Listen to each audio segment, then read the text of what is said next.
All right, so lately it's been brought to our attention that we've got a fair whack of new followers, and not a lot of people have seen the cars that we have built. So this was brought on by a comment of the Hilux, so we're going to show you around our V8 Hilux, and then yeah, we'll get on with some of the other cars in the next few videos. So quick short one on our V8 Hilux.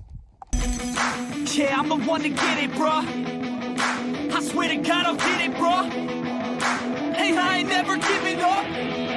Said I never give up. I got this, man, I got it. I will not quit, I'm on it. Never rock it. Got the block lit, I'm toxic. Spitting logic, make them nauseous. Honest, can I stop this? Never cautious, drop it. I'm the hardest. Knock, knock, bitch, watch it. I'm the fucking king of rock, bitch. Poppin', spitting hot shit. I'm dropping, chronic. I think I'm motherfucking lost it. So this is our first engine conversion we done on the channel. It's a bog stock ln106 Hilux, 4-wheel drive, still retains 4-wheel drive and everything. This is the workhorse. This has pulled the drag car to the track. You can see I've got it loaded at the moment. She's pretty basic on the outside. There is nothing extraordinary on the outside of this. It's got a 2-inch lift. That's about it. That's about as modified as everything goes on this. I do want to change the bar to an X-Rocks one and put a winch on it and everything like that. But other than that, it's pretty standard on the outside. Inside, same. Back, pretty standard. So the front is standard. It's got a fridge in the middle, but yeah, other than that, it's got a little Apple CarPlay thing down there because I couldn't be bothered changing the stereo for a Bluetooth one, which I still might yet, I don't know, see what happens. But the inside's standard, outside is standard and everything like that. It's not really very exciting. Boring. All right, so here it is. It is a 4-litre quad cam Lexus 1UZ FE engine. It's not modified, it's completely bog stock.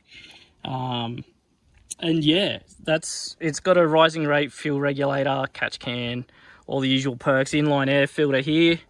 So it's still plumbed up to the snorkel.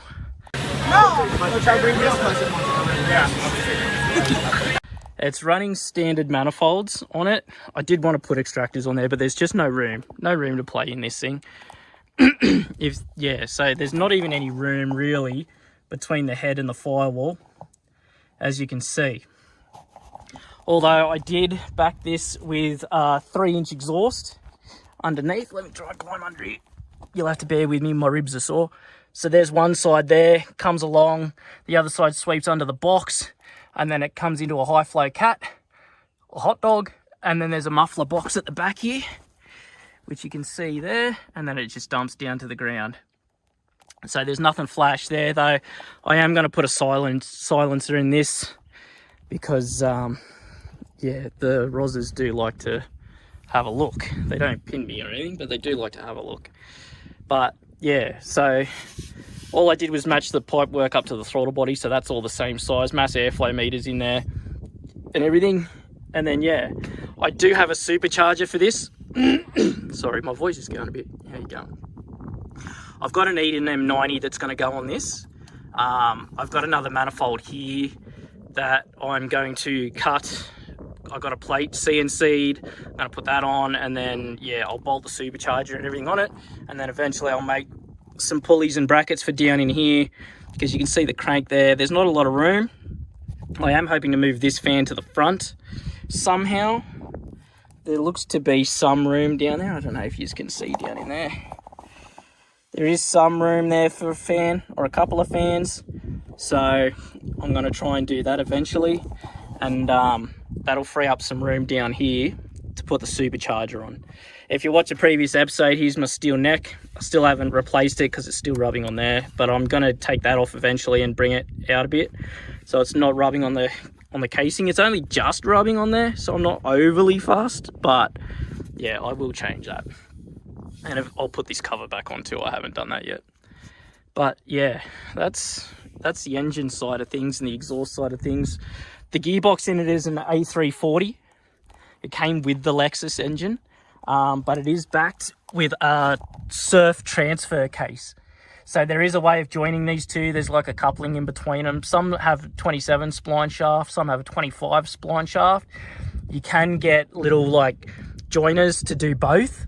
I was lucky enough that both were the same spline, so it just bolted together and worked. Standard front diff, standard rear diff, standard drive shafts. Although I'm going to replace this two-piece with a one-piece because I do keep blowing out the center bearings, which is annoying. I've gone through 3 already and I'm going to change that out. So yeah, it does have a dual battery set up. The other battery's in the toolbox here, and I mostly use this battery and everything for my recoveries, like the Will It Start episodes and stuff like that. I put a few tools in here to get us going. And yeah, I mean, that is basically the old workhorse. Like I said, eventually I want to change that bull bar. I'm going to get some mud tires on it eventually. Nothing extreme, just, you know, something, because these are just about worn out now. And yeah, she's just the old Trojan horse, really. And to be totally honest, I don't really look after her like I should. But I mean, being a Toyota, if you watch the episode where the thermostat goes, where it blows up on me, I'll put it up in one of these card thingies. But if you watch the episode where this housing lets go, I run this thing for like 30 Ks with no water in it. And it hasn't done a head gasket or anything. It's amazing. Like, yeah, Toyota toughness, mate. I mean, you just can't go past it, you know? So yeah, now I'm basically just going to make this bulletproof, well, somewhat bulletproof. Nothing's ever bulletproof, but yeah. Anyways, this is the old 106. So I'll just do a quick little, you know, walk around with some music on it. And then, yeah, you let me know what you think of this old girl.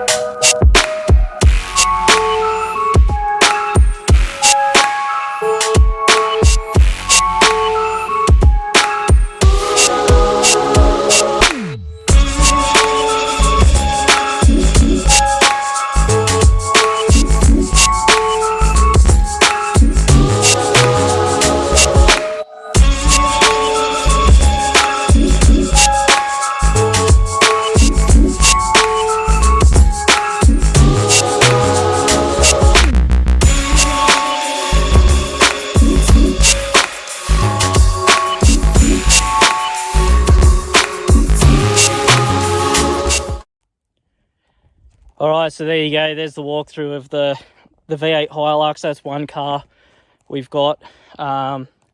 We've got a Morris Minor with a V8 in it. I've also got a twin-engined Hyundai Getz. So there's an engine in the front, engine in the back. I'll do a video of that. I've got a twin-turboed big block Commodore. And what else is I've got a Land Rover with a Holden 186 in it. Carl's just about to build a Cortina, and yeah, that's pretty much it. But if you flick through, if you have a look, the actual build series of the Hilux is a playlist, so the whole build of the V8 Hilux is on there. So yeah, if you haven't already, like, subscribe and share. Don't forget to grab yourself a shirt, because yeah, I don't know how long they're going to last, but yeah, grab yourself a shirt. There's the original OG 7A one, and there's the I Love Marketplace one. And then, yeah, so anyways, it's like I always say, you know, stay tuned, and there's a lot more coming up, and yeah, I'll see you guys in the next episode, all right?